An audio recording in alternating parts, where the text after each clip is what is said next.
রাসূল কারীম সাল্লাল্লাহু আলাইহি ওয়াসাল্লামকে আমি অনুসরণ করি বোঝার মাপকাঠি কি? এমন একটি উপায় থাকা দরকার, মানদণ্ড থাকা দরকার, মাপকাঠি থাকা দরকার, যেটা দিয়ে বোঝা যায় যে আমি বা আপনি বা আপনারা বা একটি দল, একটি গোষ্ঠী মুহাম্মদ সাল্লাল্লাহু আলাইহি ওয়াসাল্লামকে কি করে? অনুসরণ করে। পাগড়ি মাথায় দেওয়া, লম্বা দাড়ি থাকা, জুব্বা থাকা, নামাজ পড়া, জাকাত দেওয়া, হজ করা, দান করা, এগুলো দিয়ে রসুলকে সাল্লাল্লাহু আলাইহি ওয়াসাল্লামকে অনুসরণ করে বোঝার মাপকাঠি না। কারণ এটি হলো আপনার আমার করণীয় কাজ। কি কাজ? করণীয় কাজ, যেটা করতেই হবে। যেটা ফরজ সেটা ফরজ হিসেবে পালন করতেই হবে, যেটা সুন্নাহ সেটা সুন্নাহ হিসেবে আপনাকে আমল করতেই হবে। এটা আপনার আমাকে করণীয় কাজ, যেটা আল্লাহ পাকের আদেশ ফরজ, রাসূল কারীম সাল্লাল্লাহু আলাইহি ওয়াসাল্লামের সুন্নাহ অনুসরণ করাও তেমন আমাদের জন্য ফরজ। কুল ইন কুনতুম তুহিব্বুনাল্লাহা ফাত্তাবিউনি ইউহিব্বুকুমুল্লাহ।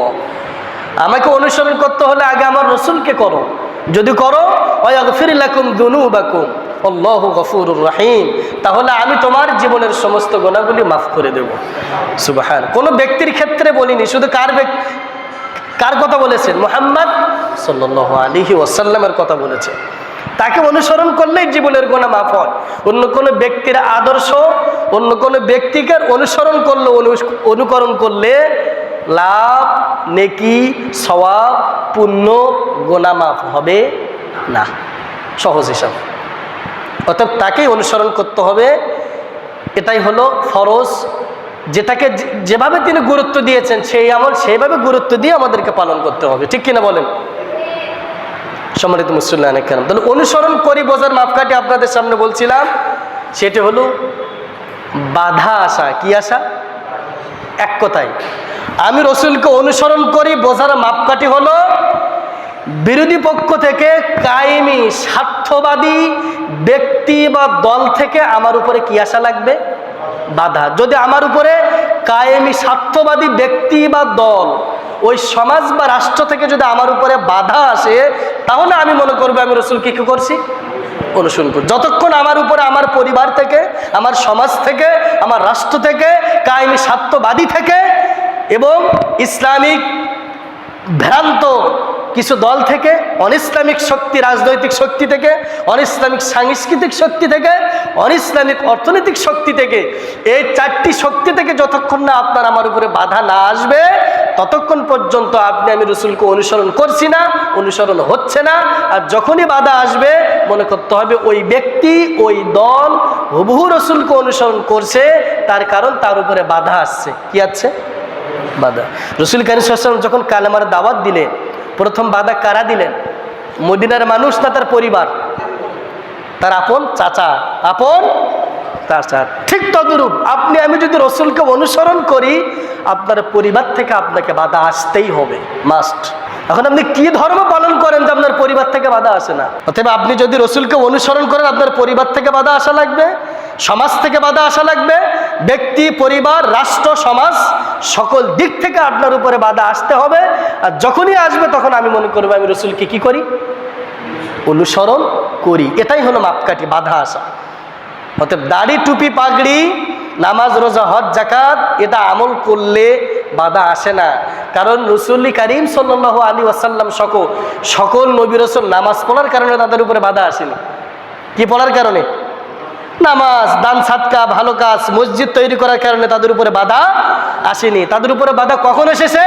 লা ইলাহা ইল্লাল্লাহ, অর্থাৎ সকল তাগুত শক্তি, খোদাদ্রোহী মানব রচিত আইনকে পায়ের পৃষ্ঠ দ্বারা পদদলিত করে আমার আইন, ইনিল হুকমু ইল্লা লিল্লাহ, লা ইলাহা ইল্লাল্লাহ, আল্লাহ ছাড়া কোনো ইলাহ নেই, আল্লাহ ছাড়া কোনো উপাস্য নেই, আল্লাহ ছাড়া কোনো হুকুমদাতা নেই, আল্লাহ ছাড়া কোনো আইনদাতা নেই, আল্লাহ ছাড়া কোনো বিধানদাতা নেই। এই সকল বিষয়ের উপরে যখন আপনি প্রতিষ্ঠিত করতে যাবেন, মানুষের জীবনের প্রতিটি অঙ্গনে যখন আপনি ইসলামকে প্রতিষ্ঠিত করতে যাবেন, তখনই আমি সকলে কায়েমি স্বার্থবাদী দল থেকে, কায়েমি স্বার্থবাদী ব্যক্তি থেকে আপনার আমার উপরে কি আসবে? বাধা আসবে। অতএব লা ইলাহা ইল্লাল্লাহ মানে শুধু আল্লাহ ছাড়া কোনো ইলাহ নেই, এই অর্থ না। লা ইলাহা ইল্লাল্লাহ অর্থ হলো আল্লাহ ছাড়া কোনো আইন দাতা নেই, আল্লাহ ছাড়া কোনো বিধান দাতা নেই, একমাত্র বিধান মালিককে। এটা আপনি আমি মেনেই ইসলাম ধর্ম গ্রহণ করেছি, ঈমান এনেছি, এটা মুখে বলি, কিন্তু কর্মের ক্ষেত্রে না। আইন মানুষও তৈরি করতে পারে, এই মতদর্শ আপনি আমি বিশ্বাস করি। কিন্তু আপনি আমি বলেছি লা ইলাহা ইল্লাল্লাহ, না, আল্লাহ ছাড়া কোনো আইন দাতাও নেই, আল্লাহ ছাড়া কোনো বিধান দাতাও নেই। এইটি যখন মুহাম্মদ সাল্লাল্লাহু আলাইহি ওয়াসাল্লাম এবং সকল নবী রাসূল যখন প্রতিষ্ঠিত করতে চেয়েছেন সমাজে, তখনই তাদের উপরে কি এসেছে?